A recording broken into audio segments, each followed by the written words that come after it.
Crop Talk on Market Journal is supported by Nebraska's soybean farmers and their checkoff. Finally today, we're going to return to last week's Confronting Cropping Challenges workshop to discuss decision making as part of this week's Crop Talk. Everything that happens on any given operation really boils down to decision making and working through those challenges of those decisions.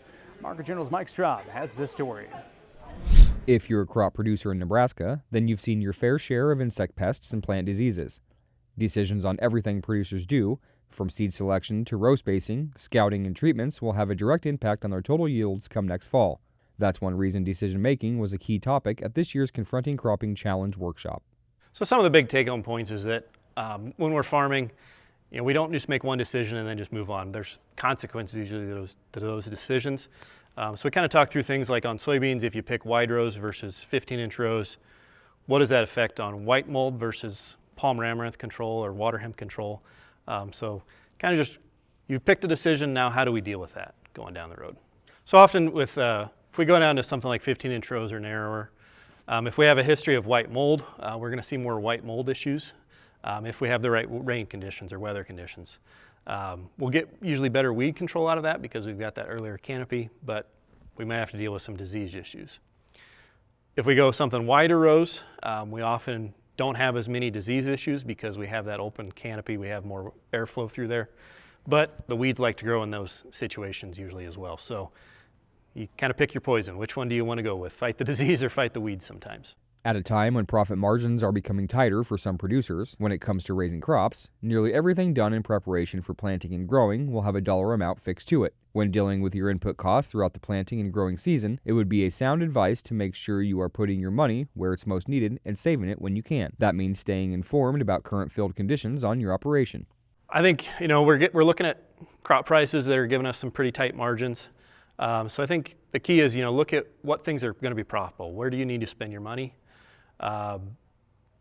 Fertilizer, hopefully we start off with a soil sample, right? We have to know where we need to spend our money. If you've got fields though that are low in phosphorus, low in whatever, you got to spend the money on them because if we're at a critical level, we need to add the money, add that product, or we're going to lose yield. So focus on where are the highest spots that have a return. Some of these just blanket applications, just replacing what we used on a field that's already got a lot of phosphorus. Might be a year to skip those applications, use that somewhere else in your budget. As the new year approaches, it is important to remember there is still some work to be done in the fields, and there are still things producers can do in the waning weeks of the fall months to help set their operation up for success in 2025.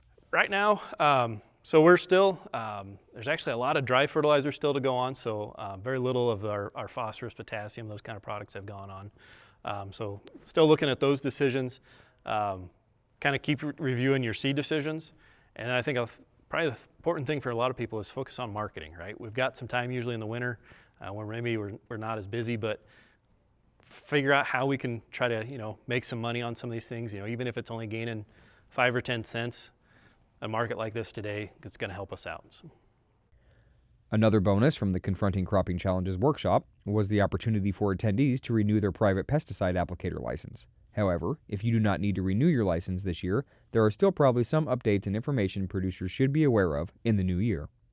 Big thing is there's some products that aren't available that people might be thinking are. If you're running dicamba-resistant beans, we don't currently have a product labeled for post-emerge on soybeans with dicamba. We'll see if anything changes on that front. Otherwise, we're seeing more and more things added to labels. So things like pick lists, some more buffer requirements. So it's important to read your label, see what the rules are in there. Pick lists are making us kind of make sure we have the right conservation practices out there. We're seeing, if we're spraying a product, there might be runoff that would affect endangered species or their habitat. So we're having to make sure we're complying with those, that we have the right things in order to not have runoff. With 2024 coming to a close and 2025 coming right around the corner, now is the time to be planning out your decision for the new year.